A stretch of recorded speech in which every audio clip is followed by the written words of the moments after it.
സംസ്ഥാനത്ത് ഒരാൾക്ക് കൂടി അമീബിക് മസ്തിഷ്ക ജ്വരം സ്ഥിരീകരിച്ചു. പാലക്കാട് സ്വദേശിയായ യുവാവിനാണ് രോഗം സ്ഥിരീകരിച്ചത്. ഇയാൾ കോഴിക്കോട് മെഡിക്കൽ കോളേജ് ആശുപത്രിയിൽ ചികിത്സയിലാണ്. പ്രതിരോധം എടുക്കണം.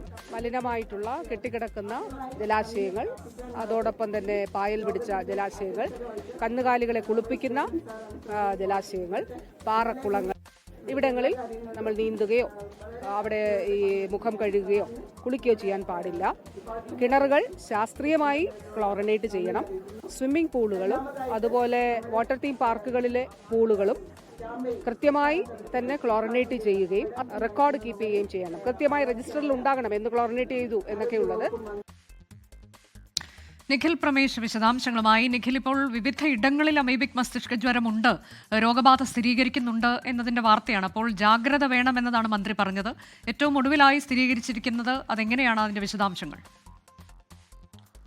അനുജ, ഇപ്പോൾ കോഴിക്കോട് മെഡിക്കൽ കോളേജ് ആശുപത്രിയിൽ മാത്രം 11 പേരാണ് നിലവിലത്തെ സാഹചര്യത്തിൽ അമീബിക് മസ്തിഷ്ക ജ്വരം ബാധിച്ച് ചികിത്സയിലുള്ളത്.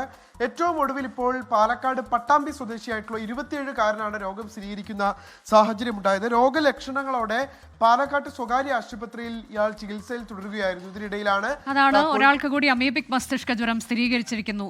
ലോകത്തെവിടെയായാലും ഏത് സമയത്തും 24 വാർത്തകളും ഓഗ്മെന്റഡ് റിയാലിറ്റി പാക്കേജുകളും എക്സ്പ്ലെയിനറുകളും വിശദമായി കാണാൻ ഞങ്ങളുടെ യൂട്യൂബ് ചാനൽ നിങ്ങൾക്ക് സബ്സ്ക്രൈബ് ചെയ്യാം.